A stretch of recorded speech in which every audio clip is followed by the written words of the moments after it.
Olá, discípulos do Senhor e Salvador Jesus Cristo. Bem-vindos e bem-vindas à Igreja Batista Memorial da Ilha do Governador, uma igreja online e missionária para você se conectar em pleno conhecimento em série de mensagens bíblicas específicas no Novo Testamento. O meu desejo aqui agora para você que está conectado, o Espírito Santo vai ativar você e você vai passar por uma estimulação cerebral profunda. A palavra terapêutica de Deus vai dar uma lição ao seu cérebro de uma vez por todas. Você vai deixar de lado os maus vícios, os maus hábitos, as crenças limitantes, a procrastinação, a autossabotagem para vivenciar saúde mental, emocional e espiritual que você tanto deseja. E nesse sentido, se prepare. Eu vou compartilhar para você a parte 3 da nova série de mensagens da carta do apóstolo Paulo aos Romanos. O Evangelion, a igreja e o apóstolos. Especificamente agora, Romanos, capítulo 1, versículos de 1 a 5, o Evangelion. A introdução da carta do apóstolo Paulo aos Romanos é a mais longa de todas as suas cartas. No texto original, esta introdução é composta de 93 palavras. Cada parte da saudação é ampliada. O nome do remetente, o nome dos destinatários e as saudações propriamente ditas.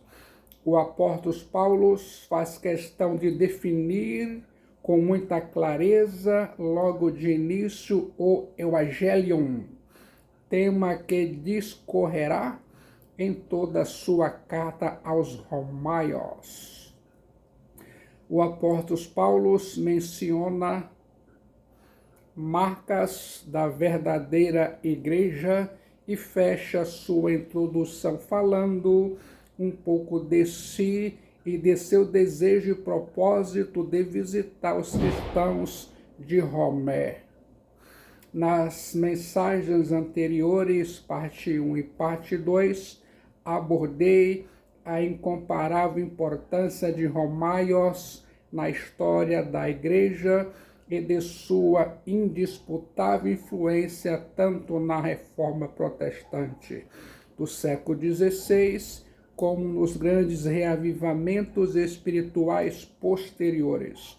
Nesta mensagem, parte 3, vou iniciar a pregação direta da carta do apóstolo Paulo aos Romanos a partir de sua longa e específica introdução.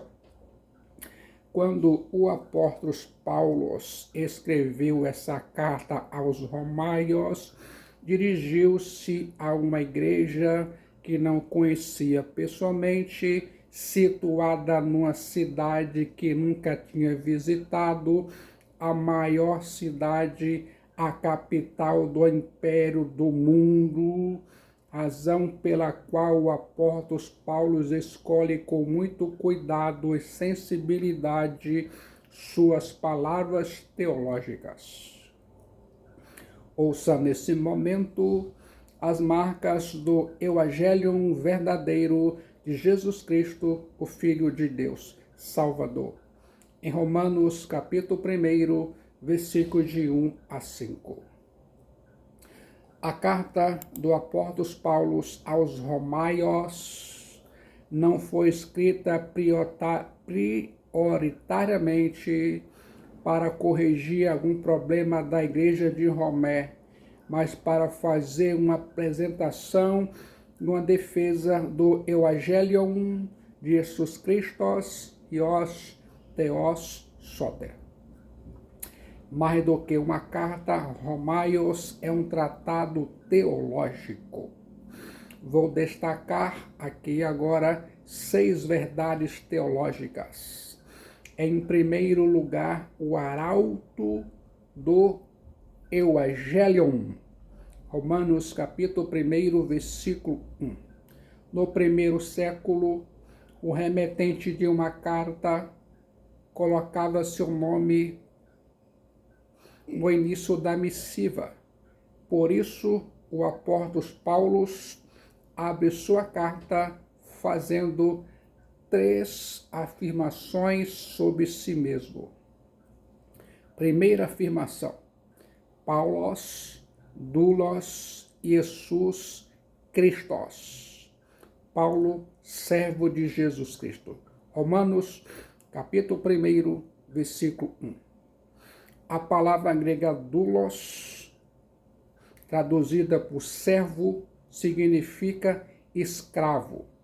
Aquele que foi comprado por um preço pertence ao seu senhor, está completamente à sua disposição.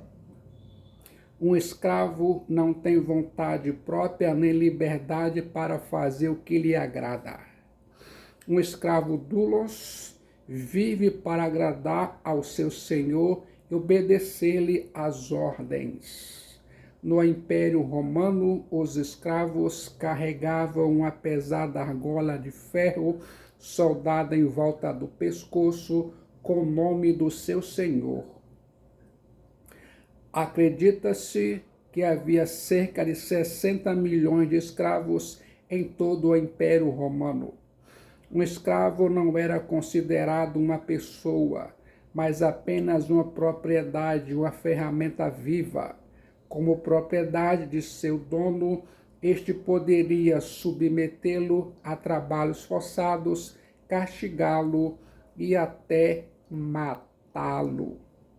O apóstolo Paulo, porém, não é escravo de um senhor carrasco. Seu senhor deu a vida por ele, comprou-o com seu próprio sangue e conquistou-o com imensurável amor. Assim, a expressão doulos Jesus Christos descreve ao mesmo tempo a obrigação de um grande amor e a honra de um grande ofício. O apóstolo Paulo indicava com sua expressão plena submissão a seu Kyrios, Jesus Cristo, o Filho de Deus Salvador. Vale ressaltar que quando o apóstolo Paulo se apresenta como doulos Jesus Christos, isso se refere não apenas a uma posição de grande humildade, mas de súbita honra. No antigo Israel, chamar um homem de servo de Deus era conceder-lhe título e honra. Os patriarcas, reis e profetas se apresentavam como servos do Senhor.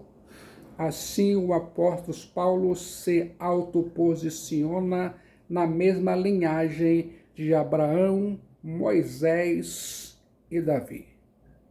Você sabia? Segunda, Paulo foi chamado para ser apóstolos.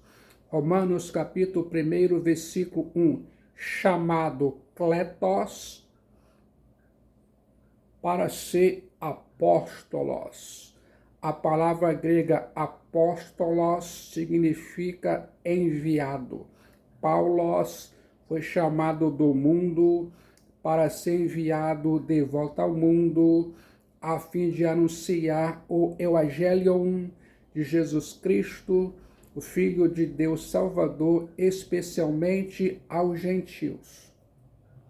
Há forte contraste entre os dois termos usados pelo apóstolo Paulo, se a palavra doulos, servo, expressa grande humildade, o título apóstolos enfatiza grande autoridade. Servo doulos é um termo geral para todos os cristãos. Apóstolos é um termo específico apenas para aqueles que foram chamados por Jesus Cristo, o Filho de Deus Salvador, e testemunharam sua ressurreição. Eu quero que você se lembre disso. Calvino corrobora esse pensamento ao declarar: Paulos é doulos de Jesus Cristo, como a maioria, e apóstolos por vocação de Deus e não por atrevida usurpação. O apóstolos é investido com a autoridade daquele que o enviou, e essa autoridade diz respeito tanto à sã doutrina quanto à vida. A pregação dos apóstolos estava investida da autoridade de Jesus Cristo, o Filho de Deus Salvador, e do Espírito Santo. Pelo fato de ter perseguido a Igreja de Deus, Paulo não se considerava digno de ser apóstolos. 1 Coríntios capítulo 15, versículo 9, mas ao ser chamado pelo Cristo glorificado, Atos 26, 15 a 18, sendo testemunha, portanto, de sua ressurreição. 1 Coríntios 9, 15 e 8, Paulo recebeu a mesma autoridade que os demais apóstolos, tendo sua missão divinamente confirmada pelos sinais que acompanhavam suas obras. 2 Coríntios capítulo 12, versículo 12. Não é na base do egoísmo humano presunçoso, mas na base do chamamento divino que Paulo é apóstolo. Aqueles, portanto, que hoje se auto-intitulam apóstolos estão em desacordo com a palavra de Deus, com a mais pura teologia. Não temos mais apóstolos no mesmo sentido do Novo Testamento. Aqueles que eram fundamento da igreja e receberam os oráculos de Deus. Hoje a revelação de Deus está completa. A função dos apóstolos é essencialmente impossível de ser repetida. A única sucessão apostólica conhecida no Novo Testamento é a fidelidade continuada ao depósito sagrado da verdade que foi, de uma vez por todas, dado à igreja pelos apóstolos. Você sabia? Terceiro, Paulo foi separado para o Evangelion Theos. Separado para o Evangelion Theos. Romanos, capítulo 1, versículo 1. Paulo foi separado por Deus antes mesmo do seu nascimento. Gálatas 1, versículo 15.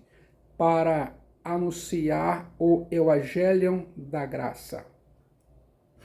Separações envolvem sempre duas ações: separação de e separação para. A separação de é algo facilmente entendido.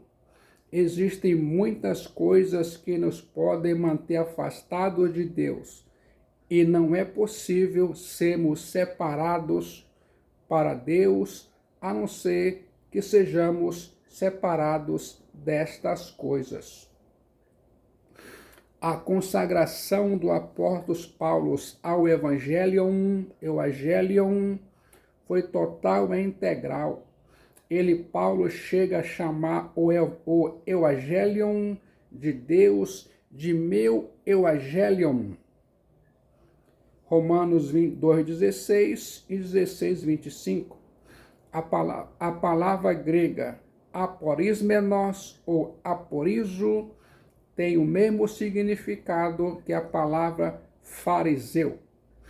Como fariseu, Paulo havia sido separado para a lei, mas agora Deus o havia separado para o Evangelium.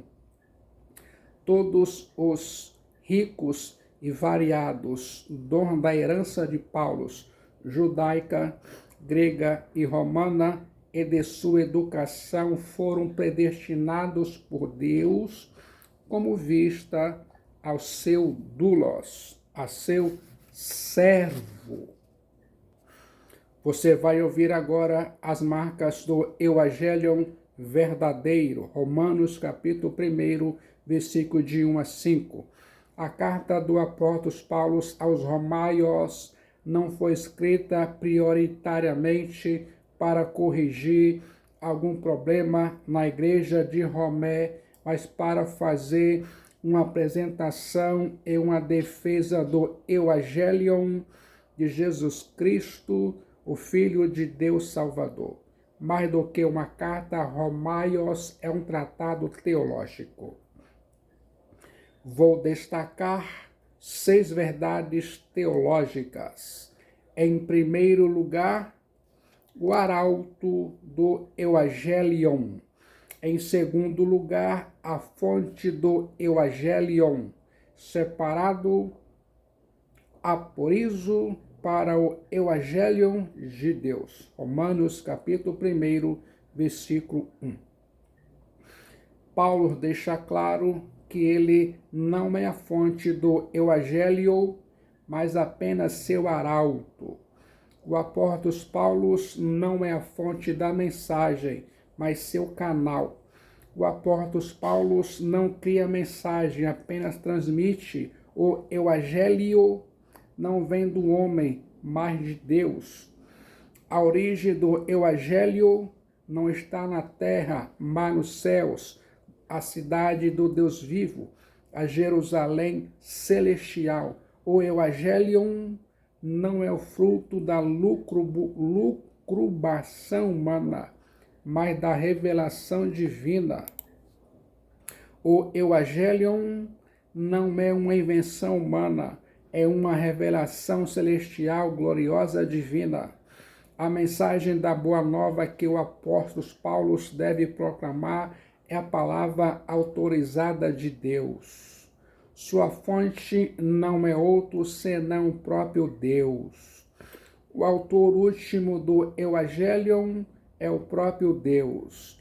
A mensagem não é meramente humana, ao contrário, é a palavra de Deus, ação em que Deus está presente e age eficazmente a tal ponto dele mesmo ser o agente do Evangelho apostólico.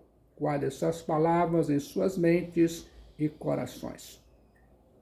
Há muitos evangelhos inventados ou distorcidos pelos homens.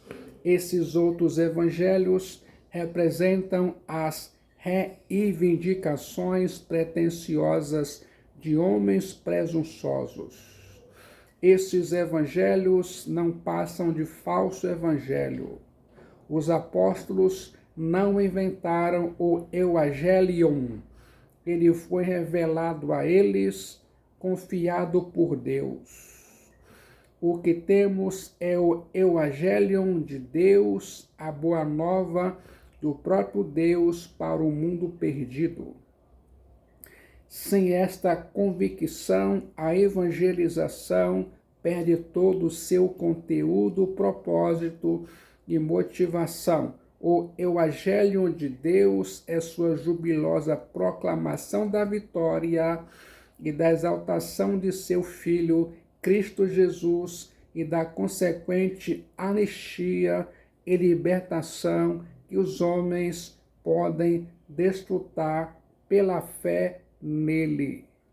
Em terceiro lugar, a antiguidade do Evangelho, o qual foi por Deus outrora prometido por intermédio dos seus profetas nas Sagradas Escrituras. Romanos capítulo 1, versículo 2. O Evangelho não é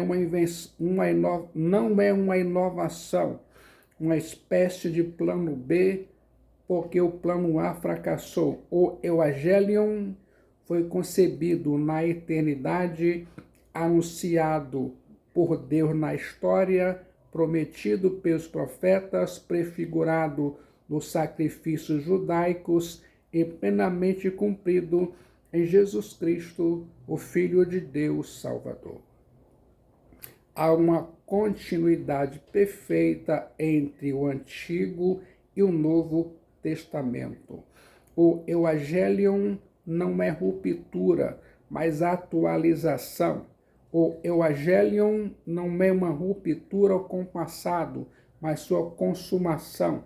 Nessas sagradas ágios grafé, sagradas escrituras, ora conhecidas como o Antigo Testamento, estava contido o Evangelho em tipo, símbolo e profecia. Elas predisseram os grandes eventos redentores que formariam a substância da mensagem do Evangelho.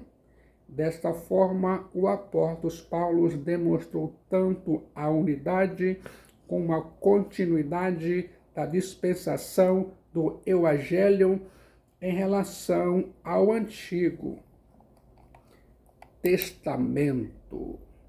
O Evangelho que o apóstolo Paulo anuncia é aquele prometido pelos profetas no Antigo Testamento e revelado aos apóstolos no Novo Testamento.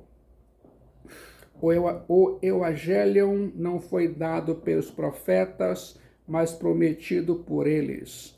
Por isso, engana-se quem confunde as promessas com o Evangelho. O Evangelho de Deus tem duplo atestado de autenticidade, a saber, os profetas do Antigo Testamento e os apóstolos do Novo Testamento. Os dois dão testemunho de Jesus Cristo, o Filho de Deus Salvador. É bem conhecida a célebre declaração de Aurélio Agostinho. O Novo Testamento está oculto no Antigo Testamento e o Antigo Testamento está revelado no Novo Testamento. Há um só Deus, o qual fala de maneiras várias segundo a diversidade dos tempos, mas diz sempre a mesma coisa, porque é verídico e realiza sempre a mesma obra, porque é fiel. Sua veracidade e sua fidelidade alcançam expressão suprema em Jesus Cristo, o Filho de Deus Salvador. A linha de raciocínio do apóstolo Paulo é que as boas novas da salvação pela fé não constituem inovação e que o cristianismo não é uma contradição ao judaísmo, antes, porém, o cumprimento, a consumação, o clímax dessa dispensação. Você sabia? O Messias predito do Antigo Testamento é o Christos do Novo Testamento. O servo do Senhor, a quem os profetas predisseram, é o Filho de Deus Salvador, a quem os apóstolos pregaram. O apóstolo Paulo crê firmemente na suficiência das Escrituras sagradas para nos revelar o conteúdo do Evangelho. Ele, o apóstolo Paulo, não aceita nenhum Evangelion além daquele revelado nas Sagradas Escrituras. Nada de revelações forâneas às Escrituras, nada de introduzir alguma novidade estranha à palavra de Deus. O conteúdo do Evangelion se limita à revelação divina que temos nas Sagradas Escrituras.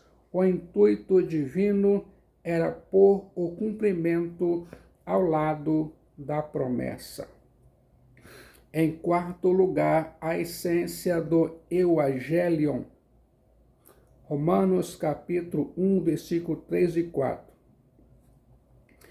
Com respeito a seu filho, o qual, segundo a carne, veio da descendência de Davi. Romanos capítulo 1, versículo de número 3. E foi designado Filho de Deus com poder, segundo o Espírito de santidade, pela ressurreição anastase dos necros mortos, a saber, Jesus Cristo, nosso Senhor. Romanos capítulo 1, versículo 4. O Evangelion de Deus revelado nas Escrituras tem um centro ao redor do qual tudo gira. Do começo até o final, ele trata do Filho de Deus Salvador, Jesus Cristo. O Evangelion tem como essência o Filho de Deus, Jesus Cristo. O Evangelion de Jesus Cristo é o eixo, o cerne, o conteúdo, a essência do Evangelion. A boa nova de Deus é Jesus Cristo. Portanto, apartar-se de Jesus Cristo, o Filho de Deus Salvador, um passo que seja, significa afastar-se do Evangelho. O Evangelho prometido no Antigo Testamento trata do Filho de Deus Salvador. O centro das Escrituras é o próprio Jesus Cristo, o Filho de Deus Salvador. Como filho, ele, Jesus Cristo, é mais que Abraão, Moisés, Davi, Salomão ou qualquer profeta. Jesus Cristo, o Filho de Deus Salvador, é a plenitude concreta de Deus.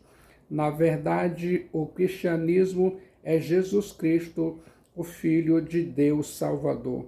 Ele, Jesus Cristo, o Filho de Deus Salvador, é a essência, a suma e a substância do Evangelho. Jesus Cristo, o Filho de Deus Salvador, é o Messias dos judeus e o Senhor Kyrios dos cristãos. O apóstolo Paulo destaca duas verdades teológicas sobre Jesus Cristo. Sua encarnação. Romanos capítulo 1, versículo 3. Com respeito a seu filho, o qual, segundo a carne, veio da descendência de Davi. O Filho de Deus, Jesus Cristo, o Deus eterno, encarnou e entrou no mundo como descendente de Davi, segundo os livros de Samuel, capítulo 7, versículo 16. Se você observar que a genealogia no Evangelion de Mateus se refere a José e a genealogia no Evangelion do evangelista e doutor Lucas se refere a Maria. Descobriremos que Jesus descendeu de Davi por ambas as partes, materna e paterna. A encarnação de Jesus Cristo é um dos pilares do Evangelion. A encarnação de Jesus Cristo fala do seu estado de humilhação. A Bíblia diz que o Verbo se fez carne. O Deus eterno entrou no tempo. Aquele que preenche todas as coisas esvaziou-se. O Senhor do universo se fez novo. O Deus bendito se fez homem. Aquele que é bendito eternamente se fez maldição na cruz. O Santo de Israel se fez pecado. O autor da vida, Cristo Jesus, sofreu morte de cruz, e diga uma cruz romana. Na cruz, o sol da justiça foi eclipsado durante aquelas horas terríveis em que ele sofreu a execução penal da ira divina contra o pecado. A glória essencial de Jesus Cristo foi obscurecida quando ele voluntariamente desceu aquele profundo abismo de vergonha e sofrimento que marcou o ponto mais baixo de sua humilhação. Permita que o Evangelho de Jesus Cristo, o Filho de Deus Salvador, transforme a sua vida. O apóstolo Paulo destaca duas verdades teológicas sobre Jesus Cristo, sua ressurreição, e foi designado Filho de Deus com poder dinamis segundo o Espírito de Santidade pela ressurreição Anastase dos mortos necros, a saber, Jesus Cristo, nosso Kyrios. Romanos, capítulo 1, versículo 4.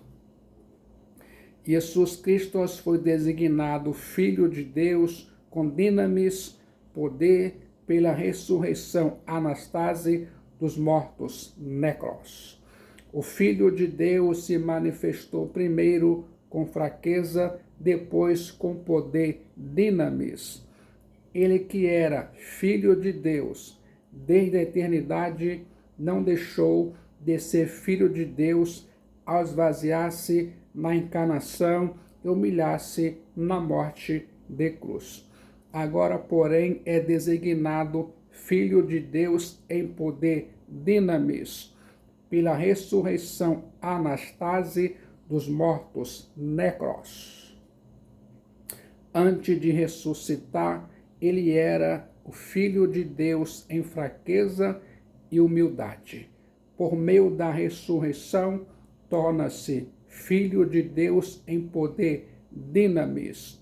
Obviamente, o apóstolo Paulo não está dizendo que Cristo se tornou Theos pela ressurreição, uma vez que ele é o Filho de Deus eterno e esta filiação não teve nenhum começo histórico.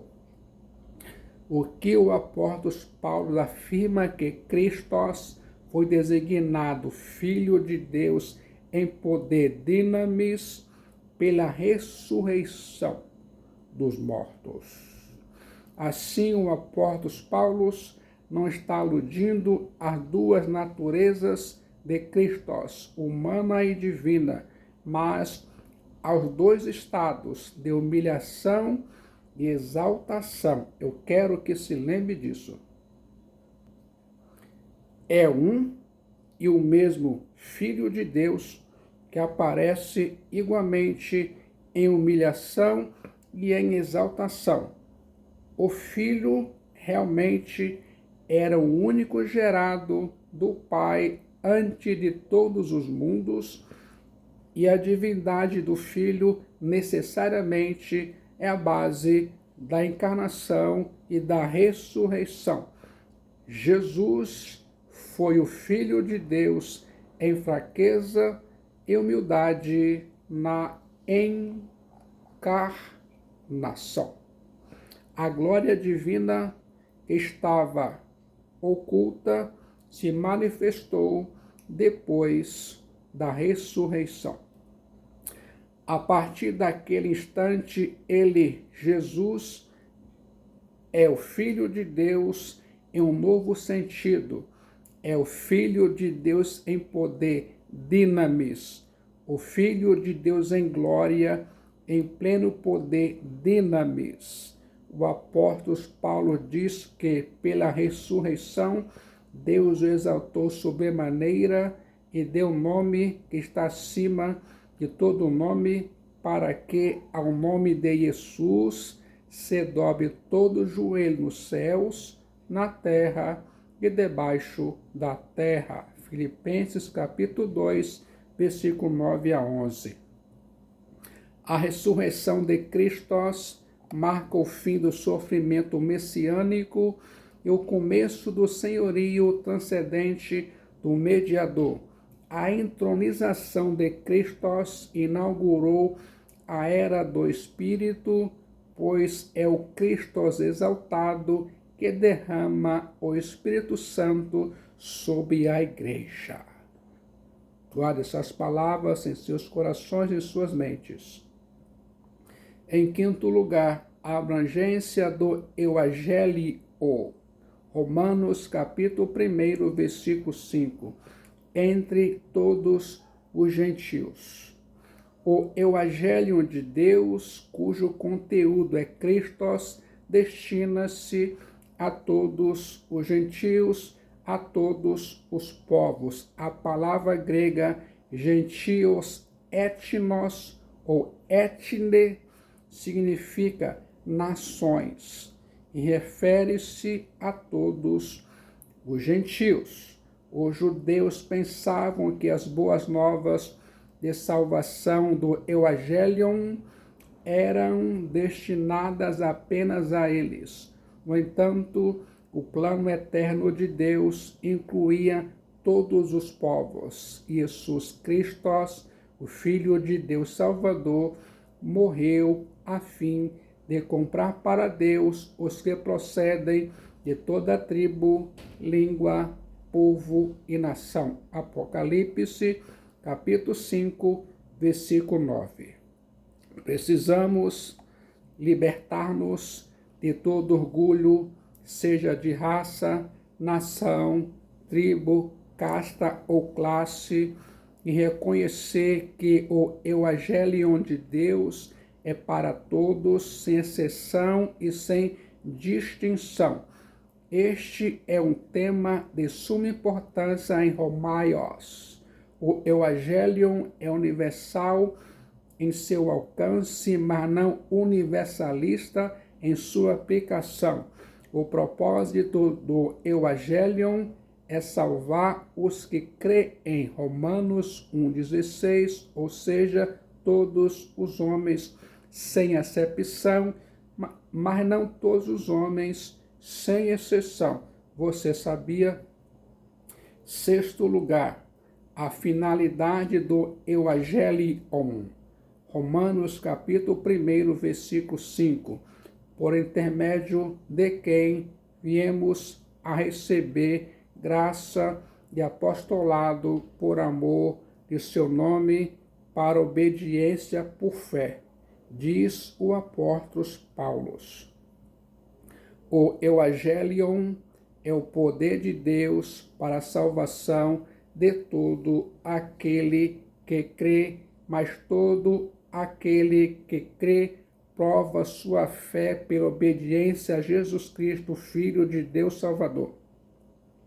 A obediência está baseada na fé em Jesus Cristo, o Filho de Deus Salvador, e dela emana obediência e fé em Jesus Cristo, o Filho de Deus Salvador, são gêmeas idênticas e inseparáveis.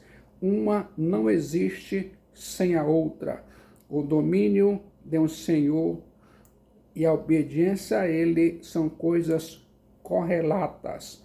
O ato de fé a Jesus Cristo, o Filho de Deus Salvador, é a submissão a Deus. Assim, a causa da salvação é a graça. O instrumento da salvação em Jesus Cristo, o Filho de Deus Salvador, é a fé. A evidência da salvação é a obediência.